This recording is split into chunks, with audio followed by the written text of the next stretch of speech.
Good evening, everybody. How y'all doing? My name's Catherine Fitzpatrick. I am the Program and Volunteer Coordinator here at the Rochester Hills Museum at Van Hoosen Farm.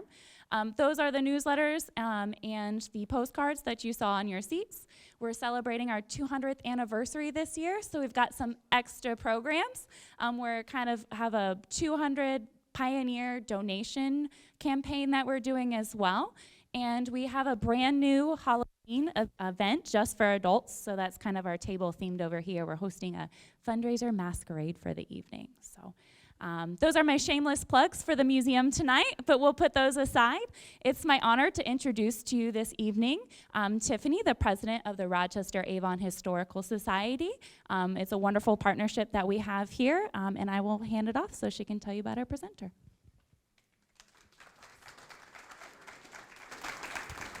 Hello, good evening. Welcome. My name is Tiffany DeZerman. As Kathy said, I'm the president of the Rochester Avon Historical Society. I'm delighted to welcome you this evening to our first program of the 2023-24 season. It's very nice that we could be hosted in such a beautiful place as the Rochester Hills Museum, and thank you to the staff for helping us set the space up for tonight. Before I introduce our speaker, I do want to let you know of some of our upcoming programs. We're pleased to, again, partner with the museum for the program System of Assimilation, the Creation of Indian Boarding Schools and its Impact on Tribal Communities, here at the museum on Saturday, September 16th at 11 a.m. The program speaker is Eric Hemingway, an Anishinaabe in Odawa, who is director of the Repatriation Archives and Records for the Little Traverse Bay Band of Ottawa Indians. And then on Tuesday, October 3rd, the Historical Society will be here once again at the museum as we welcome Samantha Lawrence, the museum's archivist, who will talk to us about the museum's archives and what researchers can discover about local history in their collections. On Saturday, October 7th, the Society is hosting Civil War Soldiers, a walking tour of Mount Avon Cemetery with Society member Chris Brown. So by 1863, Avon Township's first Civil War deaths had made their way to their eternal resting places in Rochester's Mount Avon Cemetery. And that day you will hear stories and visit the graves of those soldiers, from the cavalrymen who died at Custer's first last stand to the New Yorker who stood on the receiving end of Pickett's charge.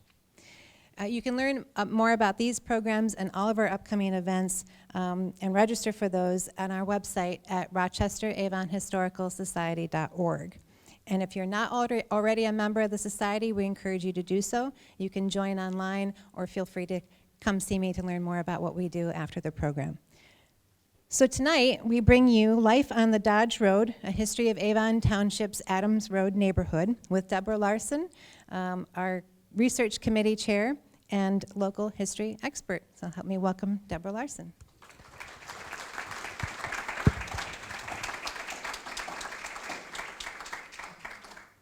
Thank you, Tiffany. Tonight's topic is the recorded history of the Adams Road neighborhood between Walton Boulevard and Hamlin Road. Since European ancestor settlement of Avon Township, now known as the City of Rochester Hills, began in 1817, we will be looking at the last 200 years of history. So to start us off, here's a basic timeline showing some of the milestone events that influenced local history in the early years of the 19th century. The territory of Michigan was separated from the rest of the Northwest Territories in 1805. And to speed up settlement of the Michigan Territory and advance the population toward the 60,000 inhabitant benchmark that was needed for statehood, the federal government negotiated multiple treaties with indigenous people living in Michigan.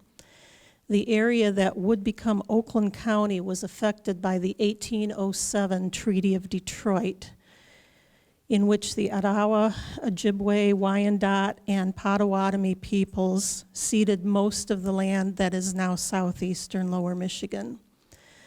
The native people were compelled by the terms of the treaty to relocate, although they did retain some hunting and fishing rights in the affected territory. This meant that by the time the Graham Party stopped along Paint Creek in 1817, the indigenous population was already a decade into the removal process. And the interaction between the white settlers and the native people became more and more infrequent with each passing year. The yellow portion of this map that's down here in the corner shows the area that was affected by the 1807 Treaty of Detroit. These other color blocks represent other treaties that were negotiated with indigenous people that affected the Michigan Territory. We know that the Grahams used the Clinton River to make their way inland, but many of the settlers that followed them came overland from Detroit. And the first roads that they used were the trails and the footpaths that the native people had forged through the wilderness for their own purposes. One of these was the Saginaw Trail, which passed just to our west through Pontiac. Footpaths branched off to areas of good hunting or fishing, salt wells, or other resources. And these native paths often followed along river banks or waterways, and one of them followed along what we know today as Galloway Creek to Miller's Lake. I'll talk a little bit more about that later. We tend to think of our state's built history as beginning with European settlement, but several of the roads that we have today did follow the trails that native people had used for centuries before the Europeans arrived. And they certainly played a role in the settlement of the interior of Michigan. That said, let's take a look at the roads that the new settlers built and how they came to be. Adams Road is not a native trail, but it is fairly typical of the road system that was established by these pioneers.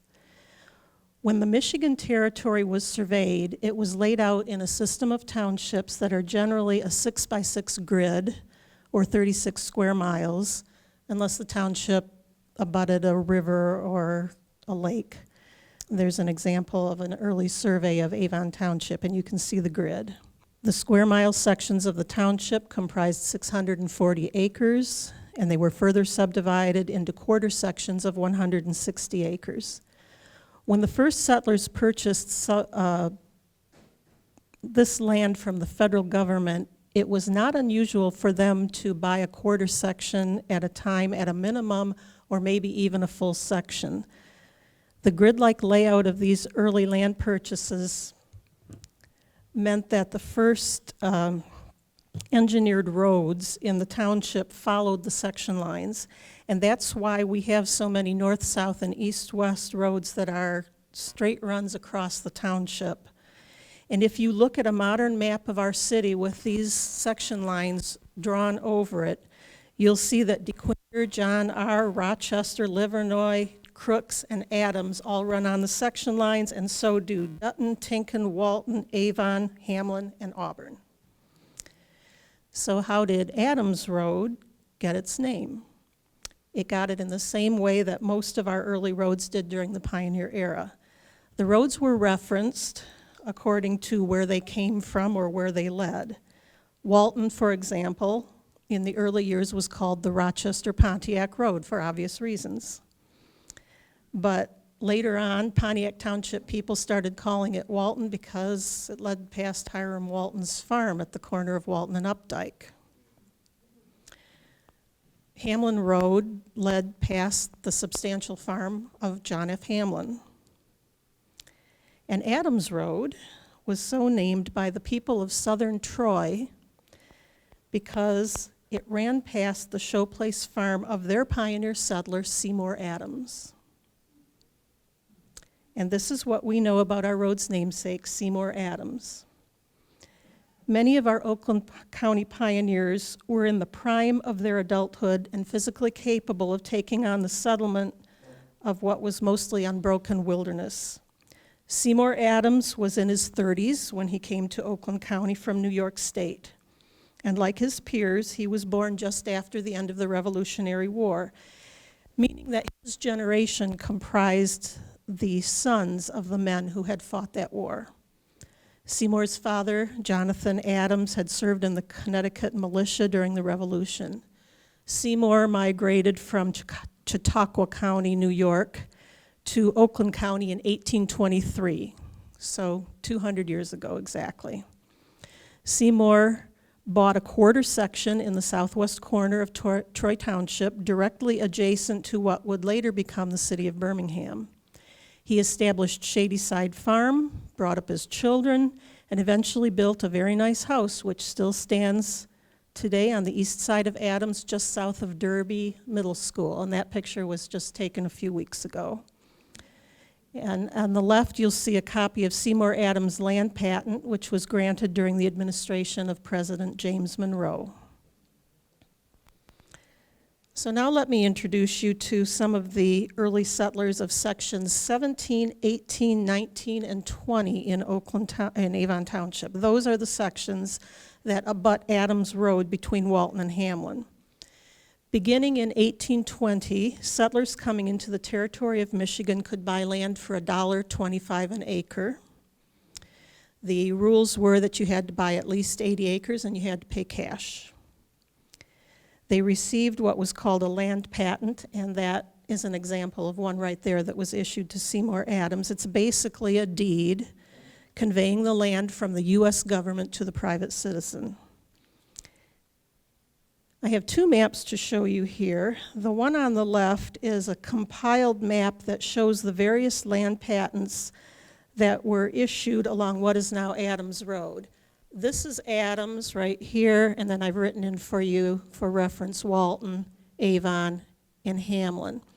The map on the right was a plat map drawn in 1857.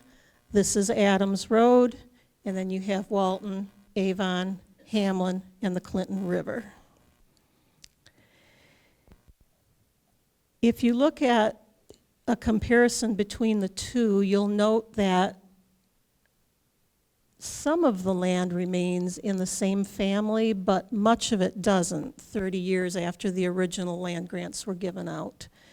And that's because not all of the people who took up these patents on this land over here intended to settle in Avon Township. Some of them were speculators, and they were purchasing it for investment purposes. They bought the property, they held it for a little while, and then they sold it to somebody who did want to settle in the township. So starting down here by where the Clinton River would be on this map, in sections 19 and 20, we see the property that was purchased by Smith Weeks. Weeks was a Methodist clergyman born in 1767. He worked as a circuit rider throughout New England and New York. He visited the Michigan Territory in 1822. The next year, he bought these pieces of land in Avon. He returned to New York for a little while, but then in 1824, he came back and settled on his land. He is believed to have been the first Methodist clergyman to work in Oakland County, although he did not form a congregation here in Avon. He did serve in a couple of civil capacities, as was incumbent upon educated men during the settlement era. Somebody had to step up and form government, serve as judge, legislator, sheriff, and so on, and those who had been educated beyond primary school were needed to fill those roles.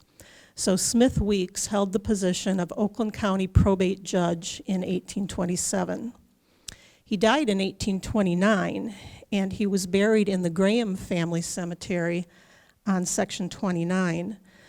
The Graham cemetery was vacated during the 1920s, and at that time all of the known remains were disinterred and moved elsewhere, so we do not know what became of the remains of Smith Weeks.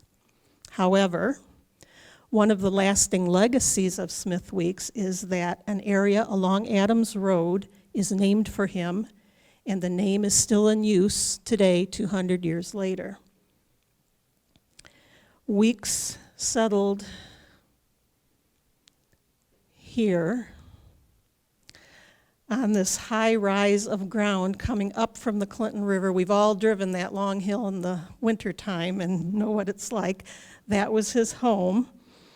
And the locals adopted the name Christian Hill for that hill, with the good Reverend Weeks being the Christian who is referenced in that name. Notice I said Christian Hill singular.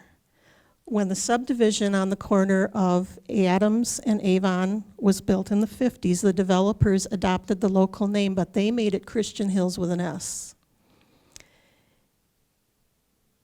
The land where Smith Weeks lived was always referred to by the local newspapers as Christian Hill singular. Now let's look at the land patent of Alonzo Goodman, right here where the Christian Hills subdivision is today. Goodman was one of those investors who didn't settle on his land here in Avon. He was a Detroiter who held on to the land for 3 months, and then he sold it to another investor who lost it when the county seized it for taxes. And James Weeks, Smith's son, purchased it at the tax sale, and then he turned right around and sold it to the Nelson family. So in 1857, we can see that the Nelsons now own that piece of property. But in the 20th century, that same piece of property would be purchased by John Dodge when he was amassing his large farm here on the Adams Road neighborhood.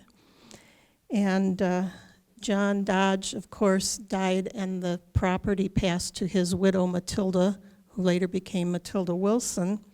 The Wilsons transferred the property to Anchor Realty Company, which was one of their businesses. And Anchor Realty sold it in turn to Maxey Development in 1954, and Maxey Development opened the Christian Hills subdivision. Now, up here in section 18, a good portion of the property was purchased from the federal government by Samuel Hubble, or his wife. You can see there's an 80 there, and an 80 there, and an 80 up here. All of these pieces lie within the campus of Oakland University today. There was one 80-acre section that the Hubbles did not purchase, and that's this one right here on the corner of Avon and Adams. That's kind of where the golf course is right now. And that was purchased by a Detroit investor named Samuel Pitts.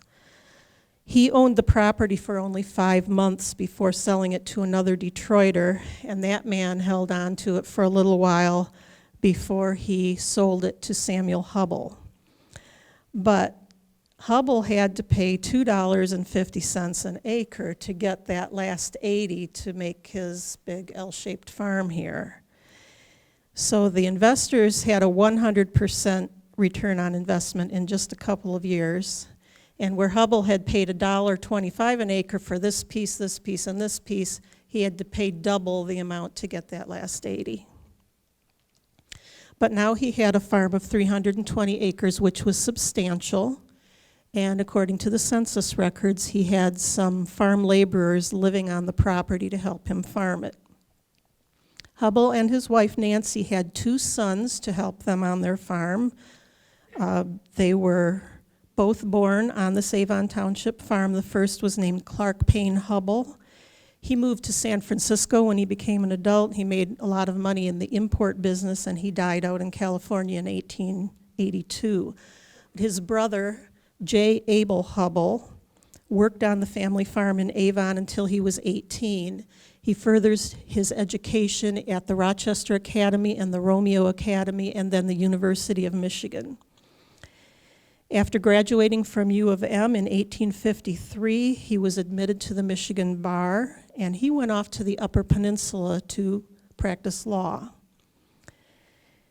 He settled in Ontonagon in 1855. He married the following year, and at this point, his life took a very tragic turn. His young wife gave birth to a daughter in the summer of 1857.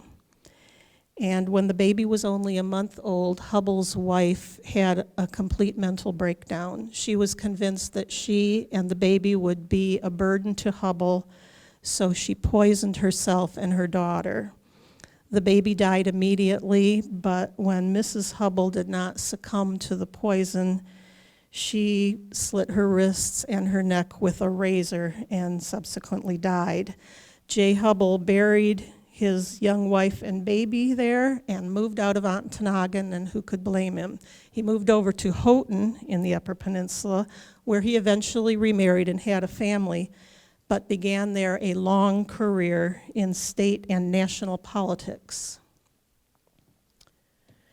So here's a picture of J. Hubble. This is his congressional portrait. He served as a prosecutor and circuit court judge in the UP, and he was elected to the United States Congress for 5 consecutive terms. He also made a fortune in investing in copper mining. After leaving Washington, D.C., he was elected to 2 terms in the Michigan Senate, and it was there that he made his greatest mark on our state's history. He introduced and shepherded the legislation that established the Michigan Mining School at Houghton in 1885, creating the first state institution of higher learning in the Upper Peninsula.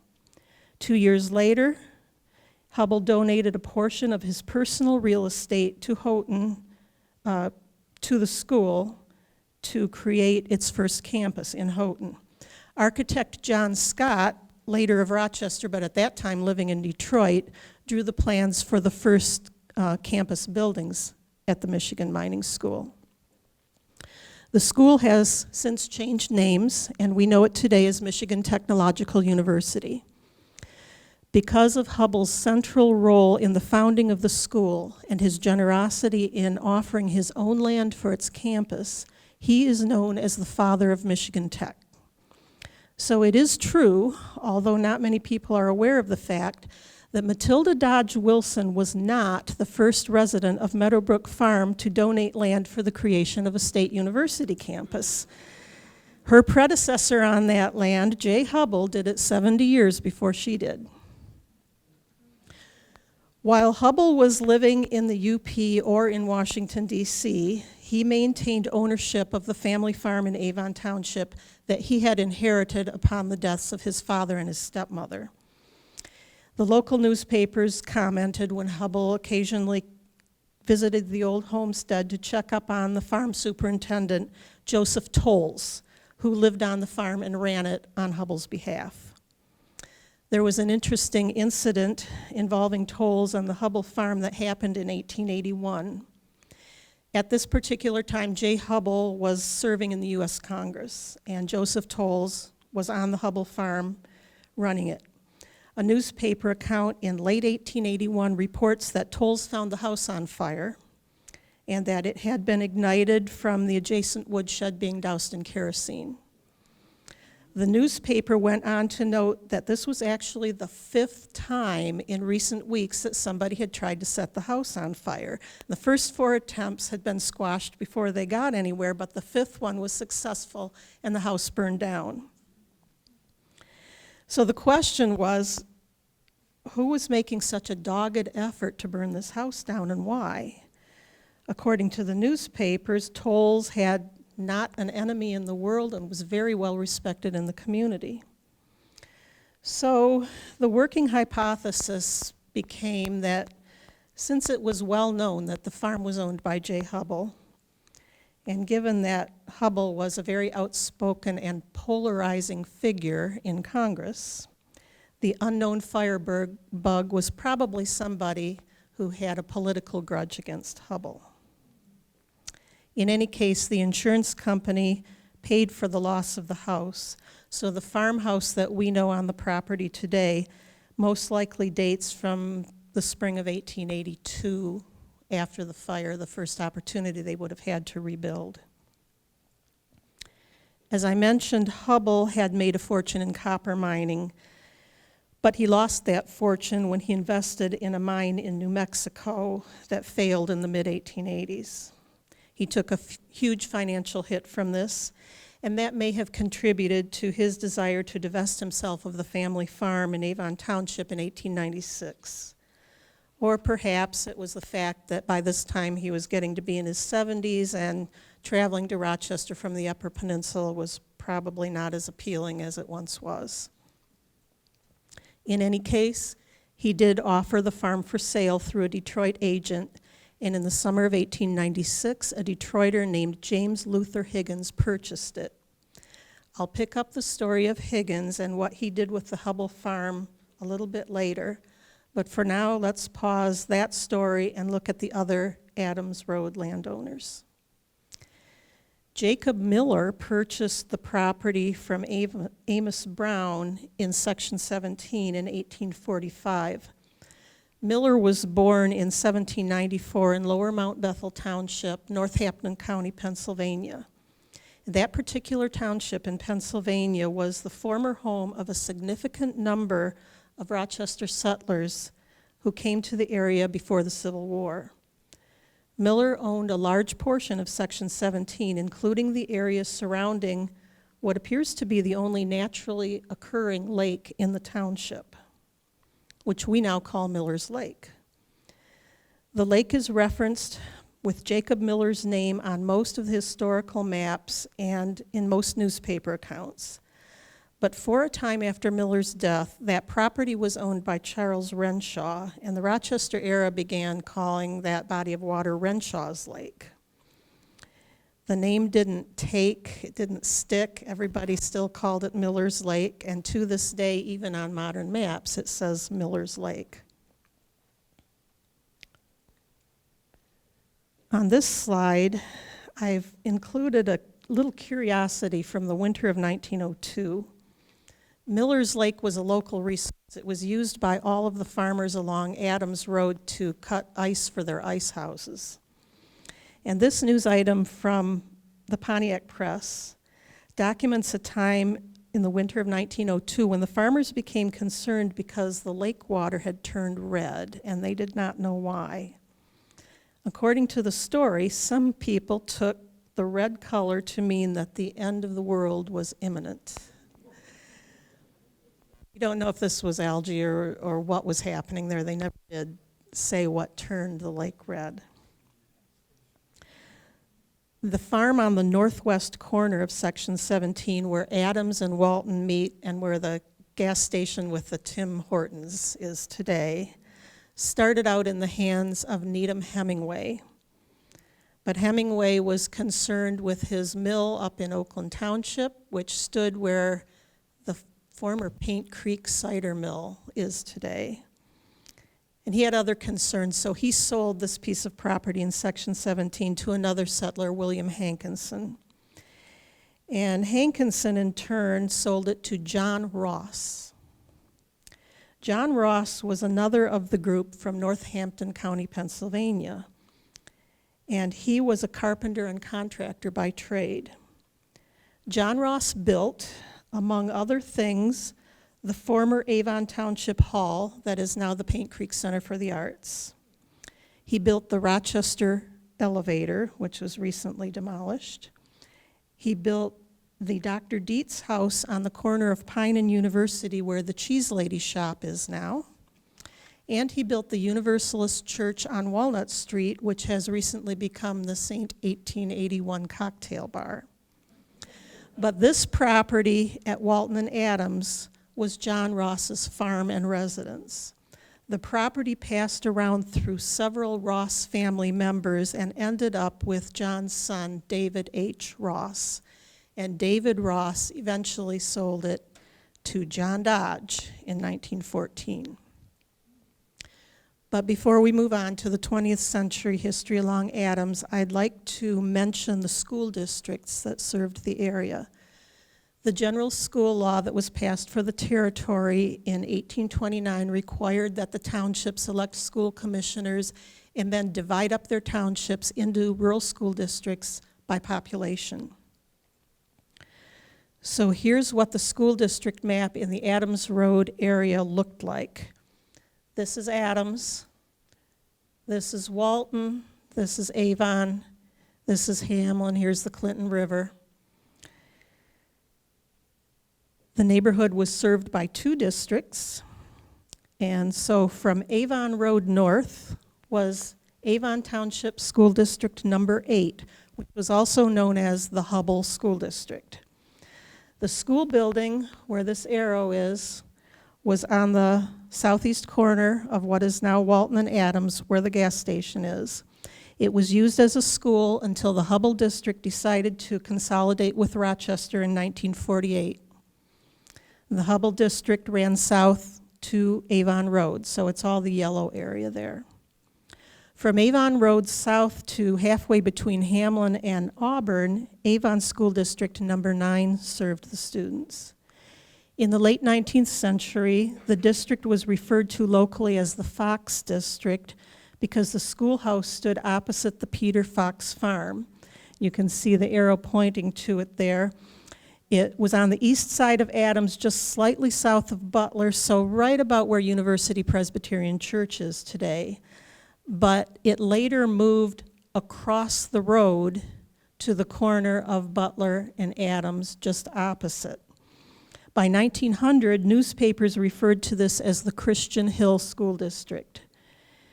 And in 1948, the Christian Hill District also voted to merge with Rochester, and the school building was eventually demolished. I don't have a picture of the Christian Hill School, but I do have a couple of Hubble. The image on the left was taken while the school was still in use, and the image on the right was taken in 1955.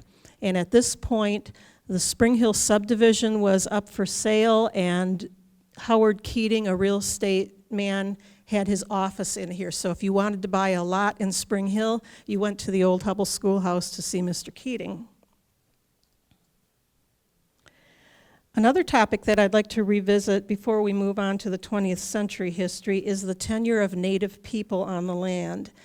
We have been left with a couple of newspaper accounts that describe evidence of indigenous people having been found along Adams Road. The first one on the left is from 1875, and for this I'm indebted to the curator of Meadow Brook Hall, who recently came across it and shared it with me. The article tells us that 2 sets of human remains, presumed at the time to be native, were discovered on the Hubble Farm by workmen digging in a gravel pit.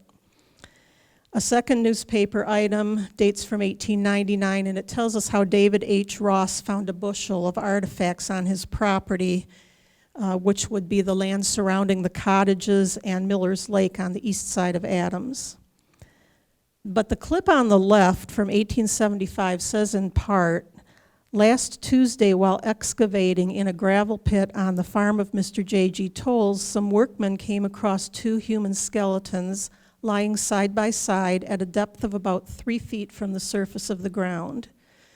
They go on to describe how these remains were found, but then the article concludes with these words, no doubt these are the remains of Aborigines who roamed the section of the country nearly 100 years ago, if not quite, as the section where the remains were found has been settled for about 50 years, and the existence of an Indian burial place was not known at this spot.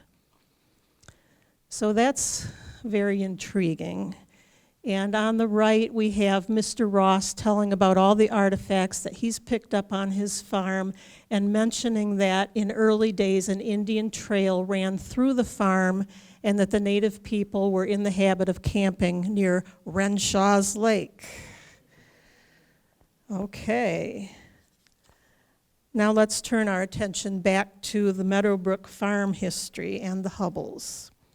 When we last left that story in 1896, James L. Higgins had just purchased the old Hubble farmstead from J. Hubble. Here's Mr. Higgins.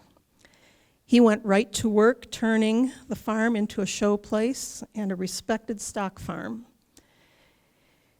He raised shorthorn cattle, merino sheep, and large Yorkshire hogs. What's notable to me in this Detroit Free Press article from 1896 is the wording that's used to describe the sale from Hubble to Higgins. The clip's a bit difficult to read, so I'll quote it here. One of the most important real estate transactions of the last week was the sale by E.W. Abbott for J.A. Hubble, Meadow Brook Farm, containing 320 acres near Rochester, Michigan, to James L. Higgins, the well-known insurance man of this city.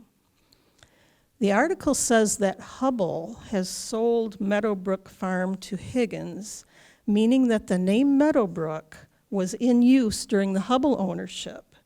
The Dodges did not bestow that name. We kind of think of it that way, but no, it goes back to the original pioneer owners of that property.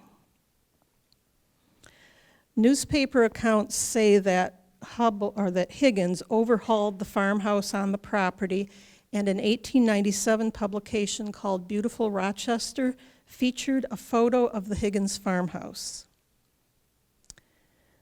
So here on the left is the 1897 photo during the Higgins ownership. It's labeled Meadow Brook there. And this is a photo that I took last fall of the same house. You can see many features remain: the two dormers, this chimney, this ornamental center window, this 3-bay right here, and the porch. When John Dodge came along, he added a lot. There's 2-story wing on both sides. There's a big wing on the other side. The house is much, much larger now than it was during the Higgins ownership, but you can still see this in here. James Higgins married late in life. He married in 1905 and sadly lost his wife only 2 years later. The newspapers say that his wife's death prompted him to sell Meadow Brook Farm.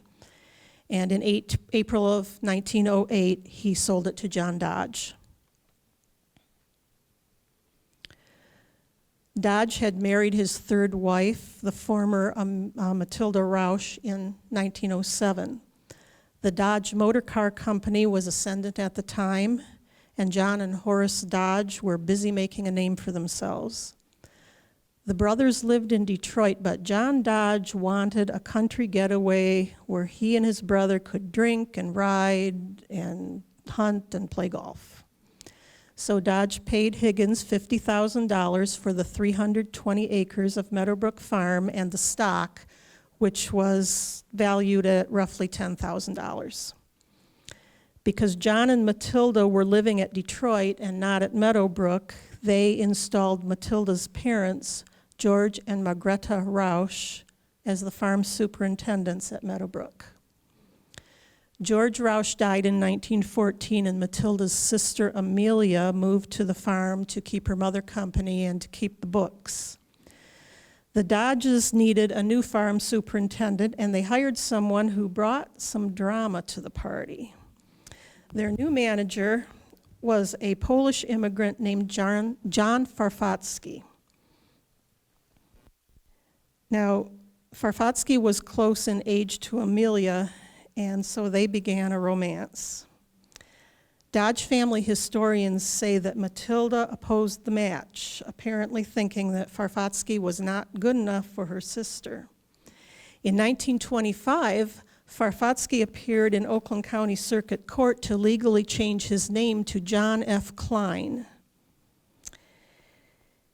And after he made that change, he and Amelia eloped to Ohio and married, the objections of Matilda notwithstanding.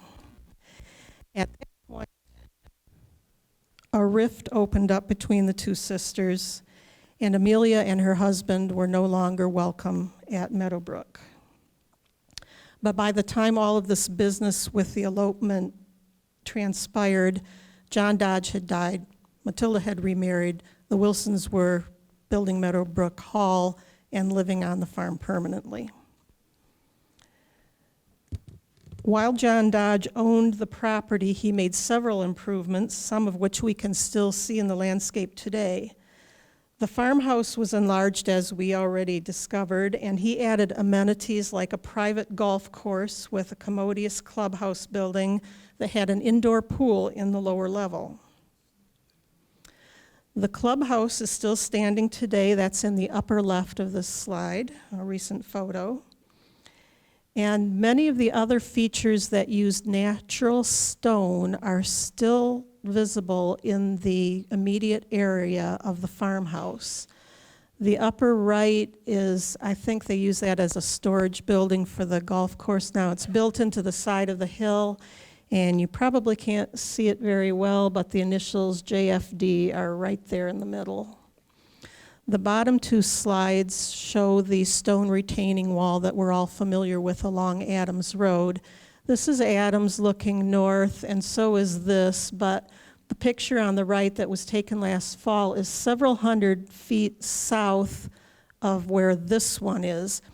you can see right here where the driveway entrance, which is now gated off to the farm, is. And on this slide on the right, it would be way up here.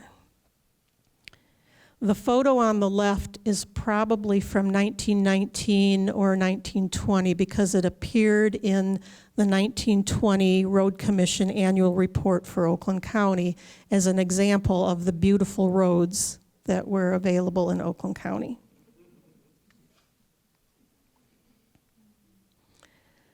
Now, on the east side of Adams, John Dodge had purchased the former Ross Farm, as we mentioned before, and he built 4 worker cottages there. These houses were built in the fall of 1917, and they cost about $6,000 each, which is roughly about $143,000 in today's money. 3 of the 4 worker cottages, which are now 106 years old, are still standing on the east side of Adams, along with 1 other house, which was built a couple of decades later to serve as the home of Matilda Wilson's beloved gardener, Herman Seward. Also still standing on the east side of Adams is this limestone stairway, which lines up directly with the now closed driveway that used to be the main entrance to the farm. So you can probably imagine the workers living in their very nice homes and getting ready to start their workday and walking down the embankment on the limestone stairs, crossing the road, and their work at the farm. The name Dodge Road began to pop up in newspapers about 1917, when the county started to use what was called Covert Act funding to improve some of the section line roads. In 1917, we find advertisements for bids to improve the Dodge Road in Avon Township. The name Dodge Road appeared on maps well into the 1930s, and I think this one is from 1930. This is Walton, and that's Adams, which is labeled Dodge Road. Dodge Road was graded and graveled under the Covert Act in the spring of 1918, and then in 1920, as I mentioned, that photo was featured in the Road Commission annual report to show what a wonderful job they were doing. John Dodge died in 1920, and Matilda remarried in 1925, and after that, the name Dodge Road faded away, but it did so slowly, and by about 1940, you don't see it anymore. It's reverted to Adams Road. But John Dodge's death did signal some big changes for Meadow Brook. In 1925, Matilda and Anna Dodge, who were the widows of John and Horace, sold the Dodge Motor Car Company for a sum that made them among the wealthiest women in the United States. Also, at the same time, Matilda remarried, and her new husband was Alfred Wilson, who had made his own fortune in lumber in business with his brother. The Wilsons then undertook the construction of Meadow Brook Hall, the mansion that they would make their permanent residence. And since the hall is nestled down in the hills off the road, it's not part of the Adams Road streetscape as we drive down the road, but the Gate Lodge on the west side of Adams most certainly is. And this is just south of Avon. Fortunately, the Gate Lodge is currently undergoing a loving restoration process led by a dedicated group of volunteers. And I just love seeing that pickup truck out in front of the Gate Lodge every time I go by. Under the Wilsons, Meadow Brook Farm continued to be an award-winning stock farm. It was well known for its cattle and poultry, but it gradually gained more attention for its horses, which were a passion of Matilda and her daughter Frances Dodge. Frances loved horses and riding, and she owned 80 horses by the time she was 22 years old. She founded the Dodge Stables at Meadow Brook in 1935, concentrating on saddlebreds and harness racing. Frances was an accomplished horsewoman, and she won many awards, as did the horses in her stables, many of which were champions. After she and her first husband, James Johnson, divorced, she married Frederick Van Lennep in 1949, and at that time, the Van Lenneps moved Dodge stables to Castleton Farm in Kentucky. But from 1935 to 1949, the Dodge stables were located here in Avon Township, and they were very, very well known in horse circles across the country. The most famous horse to come from Dodge stables was a saddlebred named Wing Commander. Wing Commander was foaled at Meadow Brook in 1943. He was a chestnut stallion, and he was undefeated for several years running in the show ring.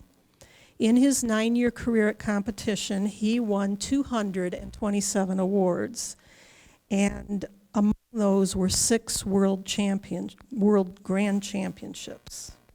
He retired to stud at Castleton Farm, where he was grandsire to Skywatch, who went on to win 5 World's Grand Championships.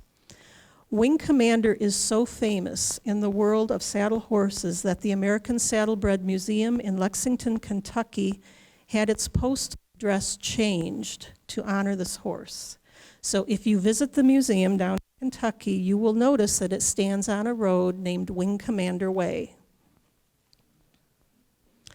The state of Kentucky has also seen fit to honor Wing Commander. A state historical marker in the vicinity of Castleton Farm, where Wing Commander spent most of his life and eventually died, celebrates the horse's accomplishments. Here's a picture of Wing Commander on the left and a picture of that Kentucky state marker on the right. I hope I'm not the only one who thinks that we need a historical marker on Adams Road to mark the birthplace of Wing Commander. We should take at least as much pride in that association as the state of Kentucky does. But Wing Commander wasn't the only famous horse from Meadow Brook. Alfred Wilson had a Belgian stallion named Conqueror that was a grand champion of the draft breeds in the Michigan Horse Breeders Association. And Matilda also had a fondness for draft animals like Belgians and Percherons. The Wilsons had a 4-horse hitch and a tally-ho coach that was sometimes seen around Rochester. This is on Main Street during the Double Jubilee Parade in 1935, and I think that's Alfred Wilson looking out the window of the coach right there. Now, John Dodge was the first to build a large country estate in this section of Oakland County, but his idea caught on with his peers, and during the Roaring '20s, it would be all the rage.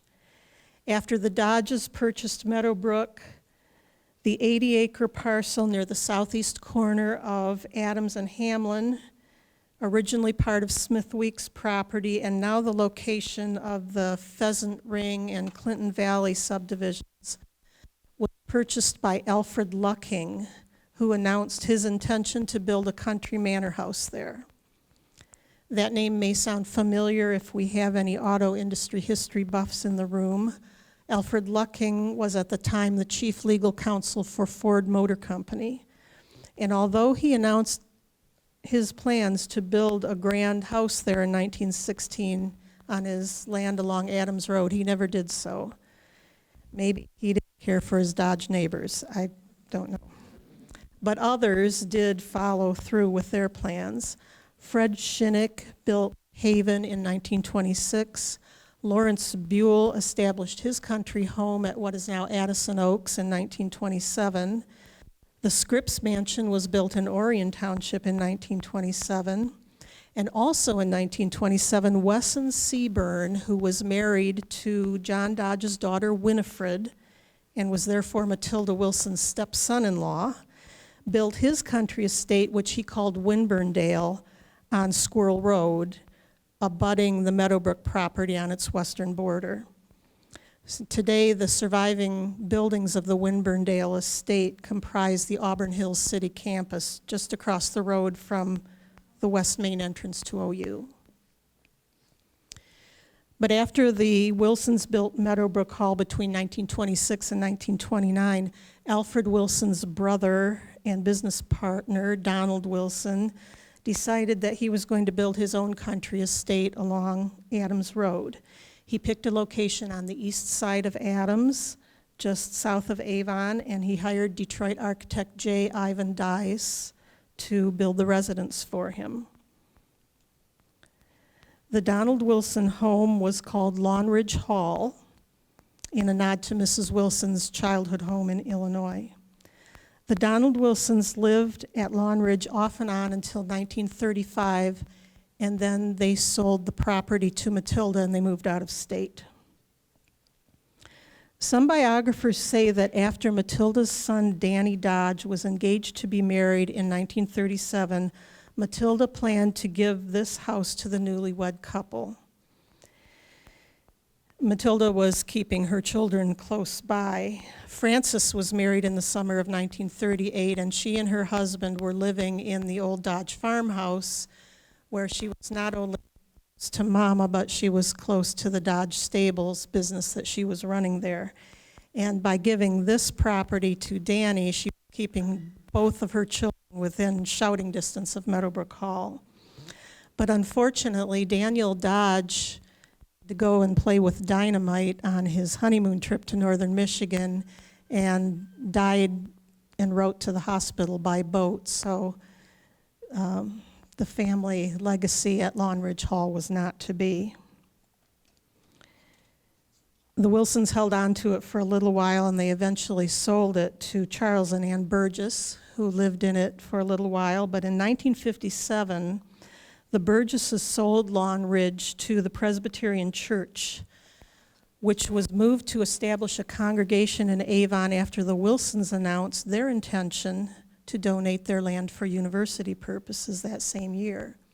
So University Presbyterian Church began holding worship services in Lawn Ridge Hall in February of 1958. A larger sanctuary was built adjacent to Lawn Ridge in 1963, and currently, I believe, Lawn Ridge Hall houses the parish offices for University Presbyterian Church. By 1947, Matilda and Alfred Wilson or their family members controlled a huge swath of land in the Adams Road neighborhood. Everything that's pink-purple on this map is owned by the Wilsons, their real estate company, or in this case, by their daughter. This is Frances Dodge's property. All of this land south of Butler Road, she purchased in 1939. And she held it until 1964 when she sold it to a development company. And the Oakwood Park condo plat was opened there in 1973. Following along on that, Quail Ridge and Rookery Woods and River Oaks developments are all on that land now. In 1957, Matilda and Alfred Wilson announced the major gift of their estate to Michigan State University for the establishment of a satellite campus. The terms of the gift reserved use of parts of the property, including Meadow Brook Hall, for the Wilsons during their lifetime. The school was originally called Michigan State University Oakland, or MSUO, but changed its name to Oakland University in 1963. At the time, the university's strategy was to recruit young PhDs to the faculty, and that often meant that they came with young families. A subdivision of homes for faculty was created on land owned by the university on the east side of Adams, opposite the Dodge farmhouse, in 1960. The faculty residents owned their houses but leased the lots from the university, and this allowed the university to maintain control of the subdivision so that it would be used exactly for the purpose for which it was designed, that is, as a faculty residence. The streets in the subdivision were named for renowned world schools, Sorbonne, McGill, Cambridge, and Heidelberg.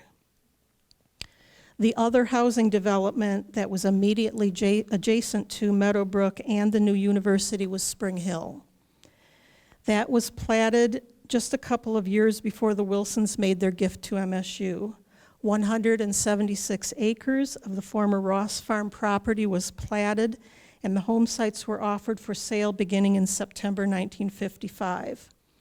A potential buyer could visit the real estate office in the old Hubble Schoolhouse at the corner of Walton and Adams and be taken through the subdivision to look at the lots, the smallest of which apparently was going for just under $2,000.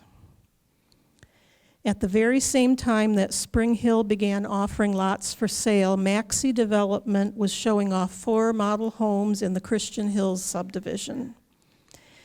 Spring Hill and Christian Hills were both part of the second wave of subdivision development to hit the farmlands of Avon Township. The first wave occurred just after World War I and happened mostly along Auburn Road. After World War II, the population boom spurred an even larger second wave of housing development, and those properties were leading the way. In 2025, Spring Hill and Christian Hills will be 70 years old. The character of Adams Road between Walton and Butler has changed very little since 1960, and it maintains the distinct neighborhood feel that has been present since the early days of settlement. South of Butler, newer housing developments have emerged in the last 40 years, but the nature of the area has remained entirely residential. There has been no retail, commercial, or industrial development in this portion of the road. We are very fortunate that this stretch of Adams still informs us of much of its history. Still intact are mature trees, Dodge Farm artifacts lining the roadway, such as the worker cottages, the limestone steps, the retaining wall, the Meadow Brook Hall Gate Lodge, and Long Ridge Hall. The Meadow Brook Farm National Historic Landmark sits on both sides of Adams Road, so when we walk or drive through that section between Hillendale and Avon, we are actually traversing the national landmark. There's no argument that this portion of Adams is truly a historic road, and we are the current stewards of that history. If you have any questions, I'll try my best to answer them. Kay is referencing the study that is currently being conducted by the Road Commission to possibly improve that stretch of Adams Road in some way, including the possibility of widening it. And she's mentioning that the stretch of road between Hillendale and Avon, particularly where the worker cottages and the Dodge farmhouse with the retaining wall are, is too narrow to admit any further lanes. And speaking as a resident of that area, that is a main concern for us, absolutely. Yes, Eric. That one plot that showed ever since.